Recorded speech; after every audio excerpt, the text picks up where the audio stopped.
Baik, bertemu kembali dalam siaran Selamat Pagi Malaysia. Hari ini, seterusnya kita nak bercakap apakah antara ilham-ilham yang anda boleh dapatkan untuk mendekorasi rumah. Topik ini sesuai untuk anda semua yang mungkin baru saja membeli ataupun baru saja berpindah ke rumah apartmen terutamanya. Jadi, apakah antara konsep yang sesuai untuk rumah-rumah seperti ini?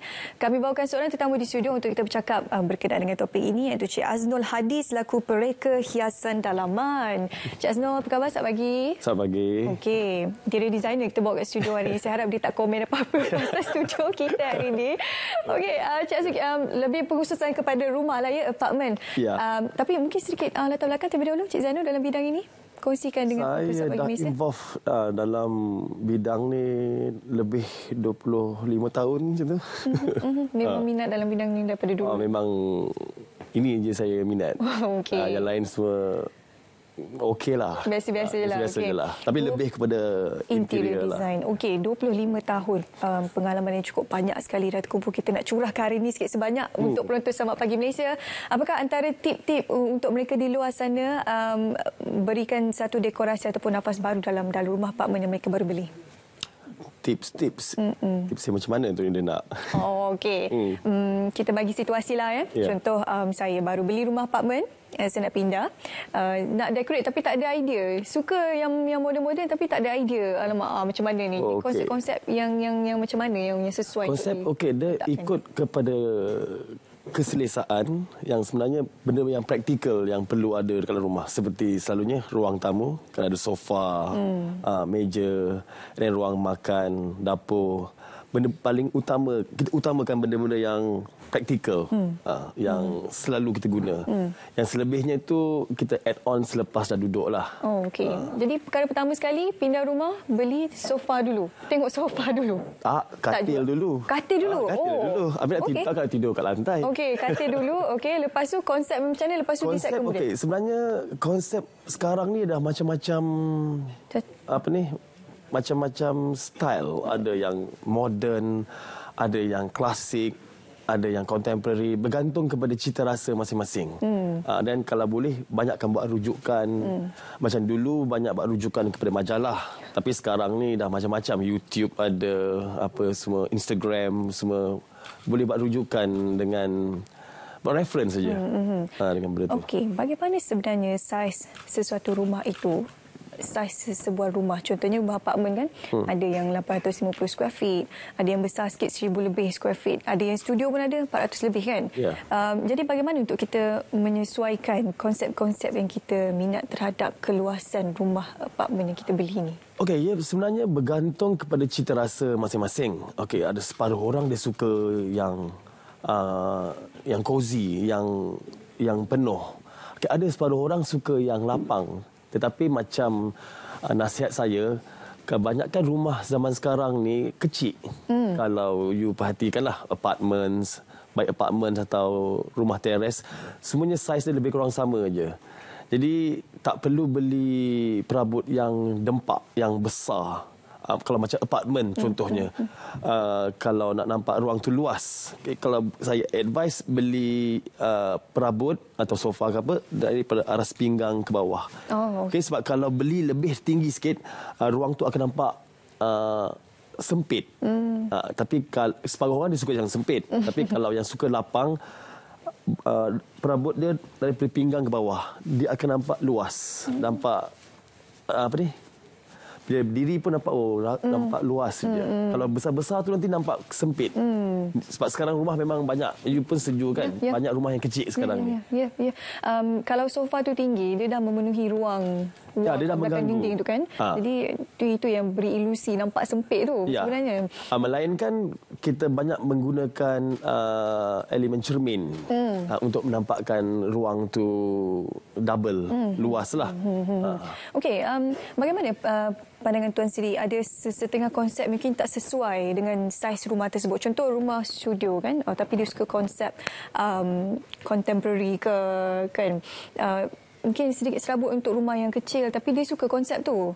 Jadi macam saya cakap tadi lah, dia bergantung kepada cita rasa masing-masing. Sebab separuh orang dia suka yang sempit-sempit, yang semak-semak ni semua tahu. cita rasa masing-masing. Ada separuh orang dia suka lapang. Jadi kalau suka yang sempit-sempit, dia selalunya akan letak perhiasan dia, tapi rajin lah. Kena rajin maintain lah. Kalau tak rajin maintain, janganlah letak semak-semak nanti. Macam sekarang ni apa yang tengah in trend untuk decorate rumah? Sekarang ni tengah trend kebanyakannya sekarang ni yang duduk dekat kota, kebanyakan bachelor, yang bujang, yang lifestyle masing-masing nak. Dia suka kehidupan yang ringkas. Maknanya dari segi perabot pun ringkas, straight cut, yang tak banyak sangat corak-corak. Itu yang sekarang lah trend lah. Kalau nak main elemen-elemen bercorak pun, kita banyak kepada throw cushion yang kecil-kecil. Throw cushion boleh corak. Macam contohnya sofa ni kan dia kosong, polos saja kan. Jadi kalau nak nampak dia ruang tu cozy, mainlah taruhlah bunga punya ke, atau stripe ke, or any, atau apa-apa yang ada bercorak lah. 25 tahun pengalaman dalam bidang interior design hiasan dalaman ini. Bagaimana sebenarnya hiasan ini boleh memberikan satu impak terhadap emosi atau mungkin tekanan seseorang individu tersebut apabila pulang daripada sebarang bentuk pekerjaan di luar? Okey. Oh, bagus soalan tu. Okey.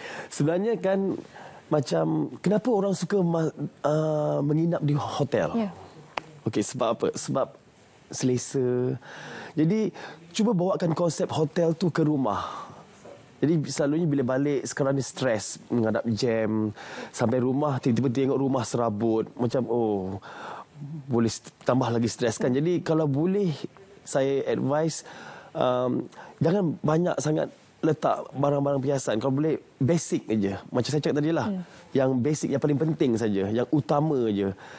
Yang lebihnya suka hatilah kalau melainkan orang tu dia suka, dia selesa dengan apa, dengan yang cozy ke apa ke, lainlah. Tapi macam sekarang ni saya perhatikan orang suka yang simple, yang clean cut, yang ringkas, yang senang maintain. Yang paling penting senang maintain. Kalau sekarang clean cut, kalau dulu macam mana? Dulu okey, dia trend design ni macam-macam tau, dia ikut peredaran zaman tau. Tapi kalau nak ikutkan sekarang ni kan kita dah berbalik kepada 70-an balik tau. 70-an, sekarang ni dia berbalik ke ya, okay. Banyak macam design 70-an atau 80-an, banyak kepada straight cut yang sleek, very design. Design tu very simple. Kan dulu-dulu 70-an kan kayu, square, rectangle, bila masuk era 80-an dia dah start ada kayu tu dulu plain, sekarang dah ada ukis sikit. Yes. Betul tak? Kayu jati. Kayu apa semua tu kan. Mahal tu kayu jati. Dan 90-an dia dah tukar kepada era kepada modern, high tech apa semua. Dan sekarang ni dia dah balik. Sama juga macam fashion juga. Dia berbalik-balik. Dia kita semula. Tapi kan kalau kita nak follow, nak ikuti trend menghias rumah ini kan, bab kata tuan tadi 70s, 80s sekarang kan. Macam mana cost dia sekarang ni? So ialah bila kita nak follow trend, kadang-kadang ada sesetengah contoh jenis perabot tu menelan kos yang agak tinggi lah sebab kita nak ikut trend kan, dia tak banyak keluaran dia lagi. Jadi macam mana bajet yang perlu disediakan? Okey, kos. Dari segi kos sekarang ni macam-macam lah. Kalau orang tu ada taste, ada cita rasa yang tinggi, dia boleh pergi kepada yang ada berjenama. Okey. Kalau yang dia ada taste tapi dia tak ada bajet, dia boleh pergi kepada yang kepada kedai yang biasa. Tapi banyak buat rujukan, cari dekat YouTube, dekat Instagram. Sekarang ni banyak orang jual-jual perabot. Kadang-kadang saya tengok, ni kalau original punya designer ni mahal ke sini. Tapi dia orang buat replika. Jadi sebenarnya bila dah letak sama je rupa dia. Cumanya bezanya dia tahulah ni dia beli dekat mana, balik ke China. Tapi dia je lah yang tahu. Dia je yang tahu. Tapi sebenarnya kalau kita pandai suai padankan, dia akan nampak macam original juga, nampak macam mewah juga. Dia sebenarnya kena pandai mix and match kan dia. Nak pandai mix and match ni susah. Kalau biasanya senang je, banyak berujukan. Sekarang ni banyak. Kalau dalam YouTube, dalam apa, so banyak dong keluarkan gambar-gambar bagi idea. Ataupun kalau tak ada bajet langsung, DIY. Buat DIY. Macam saya pun saya suka DIY. Walaupun saya kadang-kadang boleh je beli. Tapi saya suka DIY. Buat sendiri. Daripada barang lama tu kita bagi nafas baru. Macam tu. Kepuasan bila DIY tu dia berbeza sikit. Dia lain sikit. Dia punya kepuasan dia lain sikit. Sebab ni saya buat lah. Sebenarnya ni katakan meja ni daripada zaman mak-mak dia dulu. Makcik-makcik, nenek-nenek dia lah kan. Sebabkan sekarang ni dah trend balik. Kita cuma tukar warna saja. Okay, katakan dulu dia kayu jati. Dan sekarang ni orang suka main colour. Dan taruhlah warna merah ke colour kuning yang colour striking. Jadi nampak kita bagi nafas baru. Tapi sebenarnya benda itu lama. Kita recycle balik. Itu idea lah kalau nak save, nak jimat. Okey. Tadi ada kongsi berkenaan dengan beli barang-barang made in China umpamanya kan. Mungkin dari sudut rupanya tu dia boleh tiru 100% tapi kualitinya mungkin sedikit berbeza. Macam saya cakap tadi lah, dia seorang je tahu kualitinya. Maknanya duduk kena bersopan je lah. Tak boleh nak lompat semua kan. Itulah. Kalau lagi dia lompat-lompat patah pula kayu tu kan. Itu bezanya yang original dengan yang biasa punya lah. Tapi sekarang ni diorang tak peduli. Diorang nak pakai sekejap, nanti dah bila trend dah habis diorang tukar baru. Alasan nak menukar lah. Jadi kalau alasan nak menukar, beli je murah made in China pun tak apa kan. Yang penting bila dalam gambar ke, ambil gambar orang datang sekarang beraya. Sekarang ni orang semua sikit-sikit selfie, ambil gambar semua kan. Main dengan colour. Colour penting dalam design. Sebab dalam gambar dia akan nampak macam meriah sangat dalam gambar tu. Dan juga warna ini mengikut bacaan saya boleh memberikan satu kesan sama ada ruang itu luas ataupun kecil. Ya. Kalau tuan boleh kongsikan dengan pendengar. Okey, bagi ruang yang macam sekarang banyak rumah kecil-kecil, saiz yang kecil kan. Jangan guna warna-warna yang terang, yang macam gelap sebab dia akan membuatkan ruang tu akan jadi sempit. Kalau boleh guna warna-warna yang cerah. Macam pastel colour, itu warna-warna selamat. Kalau dia suka sangat nak main warna pun mungkin kepada satu dinding saja. Kita fokuskan satu dinding saja.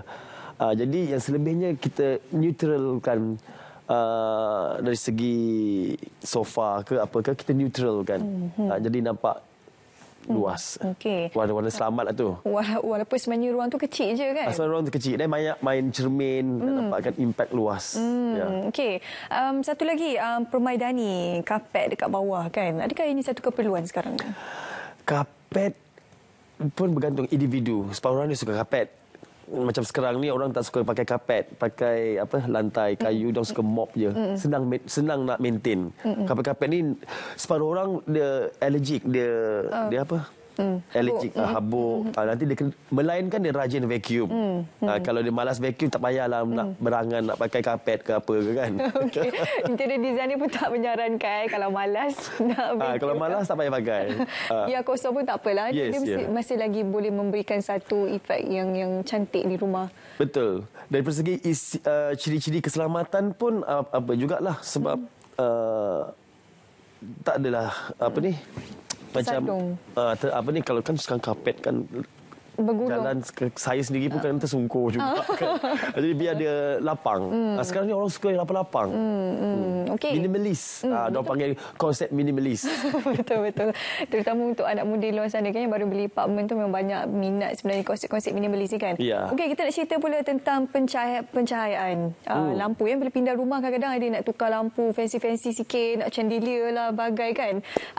Apa antara tip-tip untuk mereka memilih lampu sesuai dengan keluasan rumah mereka? Okey, lampu ya. Macam saya pun salah seorang yang penggemar kepada lighting, lampu. Okey. Dia bergantung kepada individu juga. Separuh orang dia suka kepada ruang yang redup. Jadi dia pasang lampu hidden light. Yang lampu-lampu yang tersembunyi.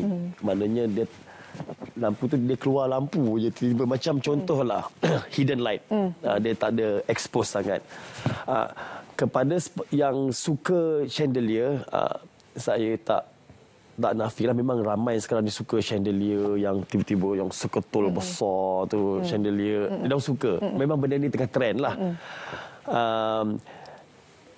Sekarang ni macam-macam ada modern, klasik, contemporary, banyak pilihan sekarang ni. Sampai sekarang ni saya nak pergi kedai lampu pun saya sendiri pun rambang mata juga. Kadang-kadang kan saya nak beli lampu yang macam ni, tiba-tiba bila tengok ni lain lah, dia macam keliru. Tapi sebenarnya yang bagus buat rujukan dulu, buat perancangan apa yang kita nak, apa yang bersesuaian.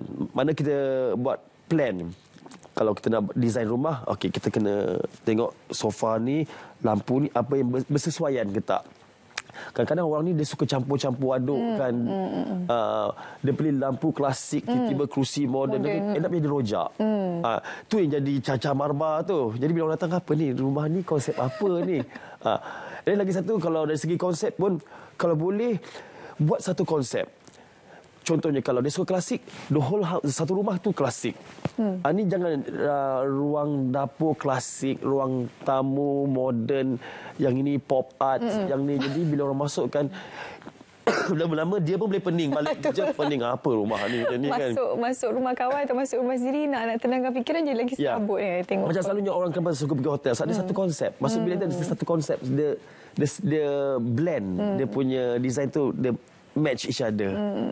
Dia boleh blend dengan curtain, dia blend dengan karpet ni. Jadi benda tu yang sebenarnya menenangkan fikiran. Kalau berserabut, banyak sak corak. Masa mula-mula okeylah. Lama-lama boleh jadi gila juga. Dia rimas sendiri. Saya rasa mungkin faktornya sebab dia pergi shopping, membeli belah. Dia minat ni dia beli. Ya, betul. Dia minat ini dia beli. Itu macam saya tadi cakap, kalau nak beli barang kena buat perancangan. Window display memang jahat. Yes. Dia kalau datang kan, bila tengok kan, kadang-kadang bila tengok, cantik lah. Tapi sesuai ke tak dengan rumah tu? Ni kadang-kadang dia main beli je. Bila sampai rumah kan, alah tak muat lah sofa ni. Sofa tu dekat showroom memanglah cantik. Sebab dah kena lighting. Cheating ke lighting apa semua. Cuba fikir balik, masuk rumah masuk ke tak? Kadang-kadang muat ke tak pintu nak masuk tu? Sama juga macam nak beli kasut, ukurlah kaki. Ya. Betul. Sebab yelah, kadang-kadang bukannya ni tak ada ilmu sebenarnya kan, tak ada pengetahuan. Tu banyak buat rujukan. Buku, majalah ataupun dalam media sosial. Itulah tip ringkas dikongsikan oleh Cik Aznul Hadi, mereka hiasan dalaman kita pukul hari ini di studio. Moga anda boleh mengambil tip-tip yang dikongsikan tadi untuk mendekorasi rumah anda yang baru beli. Seterusnya